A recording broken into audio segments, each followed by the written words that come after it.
네, 뉴욕 증시에서는 긴축의 여파가 오래 갔습니다. 지금 파월 의장의 발언에 많이 취약한 모습이 주말장에도 확인이 됐는데요. 생각보다 낙폭 꽤 깊게 나왔습니다. 네, 최현재 전문가 해석 들어보시죠. 어서 오십시오. 안녕하십니까. 재료가 뭐 크게 달라진 건 없는데 상당히 강하게 추가적인 하락이 더 나왔습니다. 어떤 의미를 가지고 있는지 하나하나 조금 봐주세요, 전문가님. 결국에는 파월 의장이 얘기한 뭐 본격적인 긴축 발언에 좀 여파가 이어진 것으로 보고 있고요. 네. 다우, 나스닥, S&P 500 모두 2% 후반대 하락을 기록했습니다. 강세 종목을 보면 트위터가 3.9% 상승했고요. 일렉트로닉 아츠가 3.5% 상승, 테이크2 인터랙티브가 3.7% 상승, 로키드 마틴이 1.4% 상승했습니다. 그다음에 킴벌리가 8% 상승했는데요. 컨센서스 상위 실적을 발표했고 가이던스도 상향 조정하면서 강세를 나타냈습니다. EPS가 1.35달러를 기록했는데 시장 예상치가 1.24달러보다도 상회했습니다. 그리고 올해 매출 전망치도 상향 조정했습니다. 그다음에 석유 탐사업체인 슐럼버거가 2.5% 상승했는데요. 역시 호실적을 발표하면서 강세를 나타냈고요. 도이치뱅크는 연준의 금리 인상이 매우 빠르게 진행될 것이라고 지금 얘기하고 있는데요. 연준의 매파적 기조가 재확인되고 있다라고 지금 얘기를 하고 있습니다. 채권 시장은 올해 2.7%의 금리 인상을 반영 중인데 이제 그러면은 이제 94년 2.5%의 인상보다 큰 폭이다 얘기를 하고 있고요. 금리 인상이 사이클에 마무리될 때는 기준금리가 5% 수준까지 상승할 가능성이 있다라고 얘기를 하고 있습니다. 인플레이션 하락이 느리게 나타나면서 금리가 큰 폭으로 상승할 수 있다, 치솟을 가능성이 높다라고 지금 얘기를 하고 있고요. 노무라 증권에서는 6월, 7월에 75bp 금리 인상을 예상을 하고 있는데요. 연준의 금리 인상 속도는 2개월 전 예상되었던 것을 훨씬 지금 뛰어넘는 속도로 진행될 것이다라고 지금 얘기를 하고 있고요. 연준은 가능한 빨리 그 중립금리 수준인 2.5%를 확보하려고 할 것이다라고 얘기를 하고 있습니다. 그다음에 제레미 시걸 교수는 5월 FOMC에서 75bp 금리를 인상해야 한다고 지금 얘기를 하고 있는데요. 조기에 금리를 많이 올려서 시장에 확고한 신호를 줘야 한다고 지금 얘기를 하고 있고요. 자기는 이제 파월 의장 발언 후에 원래 5월에 50bp 금리 인상을 예상을 했지만 마음을 바꿨다라고 얘기를 하고 있습니다. 그리고 클리블랜드 연은 총재는 이분은 이제 좀 비둘기파적인데, 5월에 75bp 금리 인상이 좀 필요 없다. 6월도 마찬가지다. 앞으로도 75bp 금리 인상은 필요하지 않다라고 지금 얘기를 하고 있고요. 자기는 5월에 50bp 금리 인상과 수차례 금리 인상은 인정하지만은 75bp 금리 인상을 현 시점에서는 필요 없다라고 얘기를 하고 있고요. 큰 폭의 금리 인상은 바람직하지 않다라고 얘기를 하고 있습니다. 그리고 월스트리트 저널에서는 지금 출장 여행 회복세가 일시적 현상에 그칠 가능성도 있다라고 지금 얘기하고 있는데요. 출장 여행 수요 회복세로 인해서 지금 항공사 주가가 한동안 지금 강세를 나타냈는데 수요 회복이 일시적인 현상에 좀 그칠 수도 있다고 보는데요. 지금 자기네들이 보기에는 출장 여행 수요의 40%가 완전히 상실되었다라고 지금 보고 있습니다. 앞으로 수요 회복은 아직 불투명하다. 지금 그렇게 얘기를 하고 있습니다. 그런 시각도 일단 있습니다. 파월 의장의 굉장히 매파적인 발언을 소화하느라 저희가 목요일장에 좀 힘들었다라는 감이 있었는데 금요일까지 지금 여진이 이어지고 있는 상황이라고 봐주셨잖아요. 75bp 제레미 시걸 교수의 멘트까지 함께 소개를 해주셨는데 우리가 생각하는 것보다 훨씬 더 강하게 움직일 수 있는 그런 여지를 좀 남겨두고 있는 상황인 것 같네요. 네. 시장 반응이. 예. 5월에 이제 50bp 금리 인상은 기정사실로 받아들이고 있고, 네. 시장이 어제 이제 큰 폭으로 하락을 했는데, 지금의 5월에 50bp 금리 인상은 이제 시장이 그동안 이제 받아들였는데, 네. 6월에 75bp 금리 인상이 얘기가 나오면서 그걸 이제 반영하는 과정으로 좀 보고 있고요. 한번 세게 이렇게 나가는 게 오히려 효과적일 거라고 보는 거죠. 75bp로 충격을 그리고 주는데. 지금 채권 시장에서도 예. 6월에 75bp 금리 인상이 얼마 전까지는 25%에 불과했지만 낮았는데. 지금 94%까지 지금 치솟았습니다. 그 정도로 올라갔나요? 네. 그럼 현실화 가능성이 있다는 얘기네요, 이거는. 그렇지요. 채권 시장의 기준으로만 따지면은 좀 그렇고요. 그렇습니다. 네. 지금 계속적으로 저는 그런데 이제 과연 6월에 75bp 금리 인상을 할 것이냐, 개인적으로 봤을 때는 조금 힘들지 않을까 그렇게 보고 있는데, 네. 과연 실제로 나올지는 지금 일단 시장 그걸 반영하고 있는 과정으로 좀 우리가 해석을 해야 될 것으로 보고 있습니다. 이유는 왜 그렇게 보십니까? 시장에 너무 큰 충격을 주고 가는 게 이제 무리가 있기 때문에 연준이 75bp 올릴 거라고 보진 않으세요? 그러니까 이건 것 같아요. 네. 뭐 일단은 노무라 측의 얘기가 좀 맞는 것 같은데 빨리 가능한 2.5%의 중립금리를 갖다 놓고 네. 거기서 상황 판단하겠다는 좀 의도를 좀 보고 있습니다. 알겠습니다. 그게 중요한 기준선이군요. 그 이후에 또 상황을 판단하더라도 한 번에 또 충격파를 주는 건 여러 가지 부담이 분명히 있을 겁니다. 네, 이런 거를 감안해서 움직이지 않을까라는 좀 예상을 해주고 있는 상황이고요. 이번 주가 또 굉장히 중요한 한 주가 될 것 같은데 이렇게 이번 한 주에 대해서 헤드라인을 보니까 빅테크냐, 빅스텝이냐 요거에서 어떤 쪽에 조금 더 무게추가 기울 것이냐에 주목하고 있는데 28일에 기술주도 웬만한 거 실적 다 나옵니다. 맞습니다. 굉장히 중요한 또 어닝 시즌의 분수령이 될 것 같은데 빅테크 실적 괜찮을까요 이번에? 조금 이번 역할 주에 잘해줄까요? 이제 빅테크 실적 다 나오죠. 네. 지금 뭐 애플서부터 해서 MS, 아마존, 페이스북 뭐 다 나오는데 지금 MS만 호의적이에요 컨센이. 그리고 애플도 지금 실적에 훨씬 컨센 못 미칠 것이라고 지금 보고 있고요.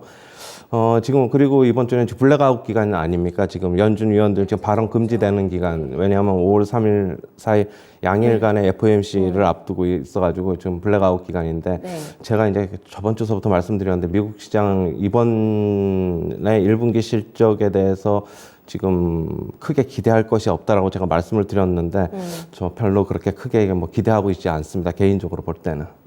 마이크로소프트는 괜찮을 것 같다. 마이크로소프트는 좀 컨센 좋아요? 상향한다고 일단은 지금 나와 있어요. 그런데 시장이 그거를 갖다가 좋게 받아들일지 아니면은 그냥 뭐 매크로적인 영향이 지금 너무 강하니까 그냥 시장 전체를 보고 또 매도의 기회로 활용할지는 저도 좀 모르겠습니다. 그러게요. 지금 매크로 환경이 워낙에 좋지가 못해가지고 기업들의 실적에 저희가 초집중할 수 없는 여건이기도 하고 일단 당장 나올 1분기도 중요합니다만은 인플레에 대한 비용을 어떻게 처리할 것인지 그리고 이제 가이던스를 어떻게 제시할지가 중요할 것 같은데 주말장에 뭐 발표했던 기업들의 실적이 상당히 또 안 좋아가지고 이 부분도 심리에 영향을 좀 많이 줬던 것 같아요. 주가 하락에. 그렇죠. 지금 요번 이제 실적 시즌이 지금 본격적으로 시작이 되고 있는데 네. 어떻게 보면은 실적을 컨센서스 상회하는 실적을 발표하는 기업들이 지금 몇 개가 없잖아요. 뭐 다들 이제 뭐 영향을 이제 미치고 있는 것이다. 그렇게 보고 있고요. 확인이 되네요. 네. 1분기가 지나면 컨센서스는 더 하향될 것이고 이런 컨센서스 하향 과정이 몇 차례 더 일어나면 이제 주가의 바닥인데 이제서부터 컨센서스 하향이 시작됐기 때문에 아직 뭐 주가의 바닥을 확인하려면 조금 더 시간이 필요하다 이렇게 정리해드리겠습니다. 알겠습니다. 무엇보다 시가총액 상위 종목들의 실적이 거의 다 나와가지고 마이크로소프트, 뭐 알파벳, 메타, 애플, 뭐 아마존까지 해서 특히 28일에 많더라고요. 집중적으로 모여있는 상황이기 때문에 실적에 대한 어떤 감을 좀 잘 잡으면서 이번 주도 좀 움직여야 되지 않을까 싶습니다. 개인 소비 지출이 또 29일에 이제 바로 나오더라고요. 주 후반에 나와가지고 이것도 연준이 민감하게 체킹하는 그 지표죠. 네, 맞습니다. 그것도 이제 좀 자세히 봐야 될 것 같고 네. 그리고 1분기 GDP가 28일에 나오는 또 것도 나오고요. 그것도 좀 네. 자세히 좀 봐야 될 것을 봤고 시장이 뭐 상당히 좀 뭐 1분기 지금 GDP 같은 경우는 1%까지 지금 하락할 것이라고 지금 얘기도 그 나와가지고 정도인가요? 일단 뭐 시장 충격을 좀 미리 받고 있는 것으로는 보고 있습니다. 선반영 되면은 다행일 것 같은데 또 지표 보고 추가적인 조정이 나올까? 이번 주에 뉴욕 증시가 추가적인 하방 가능성이 있다고 보세요? 아니면 하방이 조금 지지가 이번에는 될까요? 다우 같은 경우에는 네. 4주 연속 밀리고 있나요, 지금? 아니죠. 다우는 4주 연속이 아니죠. 다우는 얼마 전까지 저기 차트 보시면 네. 굉장히 강했다가 금요일 날 그러니까 목요일 날서부터 좀 하락 압력이 뭐 강했는데 그동안에 이제 다우는 좀 버텼지 않습니까? 네. 이제 가치주들로 구성되어 실적이 좀 있는 괜찮았고 다우는. 이제 아무래도 시장이 전체적인 안 좋으니까 조금 많이 오른 것서부터 이제 좀 현금을 확보하려는 이익을 챙기려는 움직임이 좀 강하게 나온 것을 보고 있어요. 네. 제가 뭐 저는 항상 이제 시장을 바라볼 때 이제 그 주의인데 키 맞추기 장세. 저는 이게 항상 그걸 좀 핵심으로 저는 개인적으로 보고 있는데 결국에는 오른 것들 많이 오른 것들은 나중에 이제 많이 빠진다. 저는 개인적으로 그렇게 보고 있고 다우 같은 경우에 뭐 나스닥 같은 경우에도 뭐 안 좋지만은 상당히 좀 강력한 지금 매도 사인이 지금 나온 것으로는 보고 있습니다. 강력한 매도 사인이라고 하시면 하방 가능성 더 열어두신 거 그렇죠. 맞습니까? 예, 예. 네. 그러니까 상대적으로 보면은 나스닥이 조금 더 취약할까요? 그럼 이번 주에? 나스닥도 당연히 취약한데 네. 다우 같은 경우에 그동안 좀 덜 빠졌으니까 뭐 나스닥하고 이제는 좀 같이 키를 맞추지 않을까 네. 그렇게 보고 있습니다. 안전지대가 없는 거네요. 그러면은 맞습니다. 오히려 버텼던 종목들에서의 또 강한 매도세가 출현이 될 수 있다라고 예상해 주셨기 때문에 하향 편준화가 또 될 것 같은 네. 수익률이 이런 감이 조금 잡히는 상황입니다. 지난주 우리 시장 단속 잘해 주셨잖아요. 수익 난 거 빨리 챙겨가지고 현금을 확보하고 대응하는 게 여유가 있을 거라고 말씀해 주셨는데 서학개미 분들도 마찬가지겠어요. 뉴욕 증시 상황이 이러하다면은 맞습니다. 챙기는 게 중요한 시장입니까? 저 뭐 네. 나스닥 같은 경우는 뭐 계속 뭐 저번 뭐 고점 얼마 전에 저번 달이죠. 요번 달 초인가요? 뭐 계속적으로 그때서부터 매도 사인 강력하게 드렸고 네. 뭐 나스닥 뭐 상당히 많이 빠져 있는데 또 추가적인 당연히 뭐 같이 하락할 것이라고 보고 있고요. 만약 버티면은 네. 진짜 뭐 하방에서 억지로 버티면은 빠지는 그 기간이 조금 더 딜레이만 될 뿐이지 크게 의미가 없다. 좀 그렇게는 보고 있습니다. 네. 그나마도 저희가 이제 믿고 있었던 게 지금 당장 실적이 좋지 않아도 반응이 좋았던 게 항공주가 아니겠습니까? 그러니까 리오프닝에 대한 기대감들 본격적으로 아마 주말에도 일상으로 회복을 많이 느끼셨을 것 같아요. 저희 나라 우리나라도 마찬가지 상황인데 출장 수요 얘기를 했습니다. 지금 월스트리트 저널에서. 네, 이런 것도 일시적인 현상에 그칠 가능성이 존재한다라는 부분도 이런 것도 심리에 또 영향을 많이 미칠 것 같은데 이 분석 어떻게 보셨어요? 일단 우리가 여행 이제 문제? 그 네. 팬데믹 기간에 네. 뭐 화상회의, 뭐 줌 비디오를 통한 화상회의를 이제 주로 뭐 많이 했고 그런데 네. 이게 물론 이렇게 월스트리트 저널에서 뭐 비관적으로 좀 얘기가 나오는 것 같은데 뭐 우리가 이제 전화나 이렇게 화상이나 이렇게 하면은 굉장히 좀 드라이해지지 않습니까? 그게 트렌드가 됐다는 분석이에요. 네, 그런데 이게 일이 진행이 될 것도 어떻게 보면 너무 드라이해지면은 네. 진행도 안 되고, 그럼 사람과 대면이 만나서 또 풀어야 될 것도 있는 건데. 분명히 있죠. 예, 그런데 예. 이렇게 보는 것은 너무 좀 비관적인 것 같고, 뭐 그게 저는 뭐 그렇다고 해서 뭐 이건 전혀 뭐 동의하지 않는다라는 건 아니에요. 우선 영원히 이런 수요가 이제는 회복이 전혀 안 되는 것도 있을 것이라고 저도 보고는 있어요. 보고는 있지만 이렇게 네. 뭐 40%까지 뭐 영원히 이제 없어질 것이다, 없어졌다고 하고 이제 단정적으로 얘기하는 거는 지금 뭐 시장에서 또 저는 뭐 그렇게까지는 안 보는데 일단 뭐 이런 의견도 있다는 거는 좀 참고를 하셔야 될 필요는 있을 것으로는 보고 있습니다. 실제로 뭐 제 주변에도 보면 재택근무 상당히 오래 하시다가 또 사무실에 나가시려니까 어색하고 또 힘들면 호소하시는 분들도 분명히 있는 것 같은데 그런 부분이 분명히 있겠죠. 아무래도 워낙에 여기에 익숙해져 있기 때문에 약간의 트렌드 변화도 있을 것이고요. 어떻게 전개될지는 시간이 또 증명해주지 맞습니다. 않을까 싶어요. 네, 이런 건 예상에 불과하고요. 또 이런 시각도 있다라는 거는 일단 참고를 좀 해봐야 될 것 같습니다.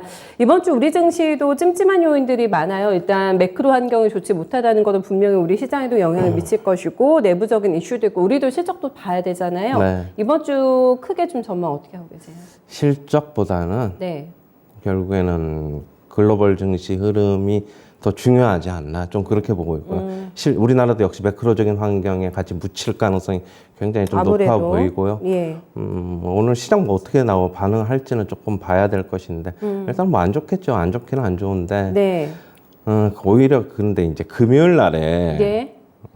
코스피 기준으로 오전장이 빠졌다고 오후장이 조금 돌아섰지 않습니까? 많이는 안 돌아섰지만은 오히려 더 악영향이 나올 수도 있지 않을까, 좀 그렇게는 보고 있는데 일단 장 열리는 거는 좀 바라봐야 될 것으로 보고 있고, 네. 뭐 아침 방송에서 그 저번 주 금요일 날에 뭐 지금 반등 와봤자 의미 없다, 챙기자라고 동시효과 방송에서 말씀을 드렸는데 뭐 이렇게 갑자기 다우가 급격하게 충격이 나오는 바람에 조금 시장은 열려봐야지 알 것으로 보고 있는데 뭐 상당히 좀 주의해야 될 것으로는 보고 있습니다. 네. 실적보다는 매크로 변수에 조금 더 취약성 보여줄 것 같다. 네. 수급하고 환시장도 계속 체킹하게 되잖아요. 네, 맞습니다. 네, 이번 주도 계속 부담이 될까요, 시장? 일단은 목요일 날까지는 연기금이하고 증권투자, 금융투자에서 샀는데 네.